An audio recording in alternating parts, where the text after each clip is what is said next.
Tumeitana leo kupeana taarifa ya kazi zetu tulizozifanya kwa muda wa miezi mitatu, na miezi hii ni kuanzia mwezi Januari mpaka mwezi Machi 2025.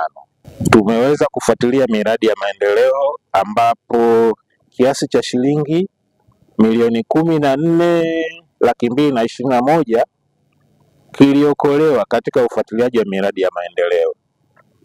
Fedha hizo zimeokolewa katika miradi minne ya sekta ya elimu, ambapo ilibainika kwamba baadhi ya wazabuni walilipwa kinyume na mkataba. Malipo ya bidhaa yalikuwa pungufu au dhaifu. Mabadiliko ya kazi yasiyoendana na gharama za mradi. Mafundi kulipwa kabla ya kufanya kazi na kutowasilishwa kwa kodi ya zuio serikalini. Sasa kwa ujumla wake katika miradi hii minne, hizi dosari ndogo ndogo hizi ndio zilikuwa zinafanya jumla ya shilingi milioni 14,221,000 kama nilivyosema hapo awali. Sasa katika ufuatiliaji wetu katika jumla miradi yote 29 kulikuwa na miradi miwili ambayo ilikuwa na changamoto kubwa ambazo zilitulazimisha tuanzishe uchunguzi mara moja. Uchunguzi umeanzishwa na uchunguzi utakapokamilika tutapashana habari. Kwa upande wa uchunguzi na mashtaka, katika kipindi hicho tulipokea jumla ya malalamiko 79. Kati ya hayo malalamiko 51 tu yalihusu makosa ya rushwa, wakati malalamiko 28 hayakuhusu makosa ya rushwa. Kwa upande wa programu ya TAKUKURU Rafiki,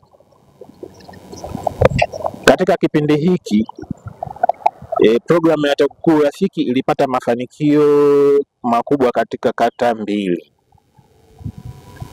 Ila katika kipindi hicho tuliweza kuzifikia kata 20, ambapo jumla ya kero zilizopokelewa zilikuwa ni 228 na kero tulizozishughulikia ni 196. Baada ya ufuatiliaji, wakati tukiwa tunafuatilia katika ofisi ya mkurugenzi mtendaji wa halmashauri hiyo, bahati nzuri ofisi ya mheshimiwa mbunge wa jimbo hilo la Bukombe alitoa mabati 220 na mifuko ya saruji 400, ambavyo kwa ujumla wake vinatosha kukamilisha lile jengo ambalo tayari lilikuwa limeanza na kukwama na lilikuwa limekwama kwa muda mrefu.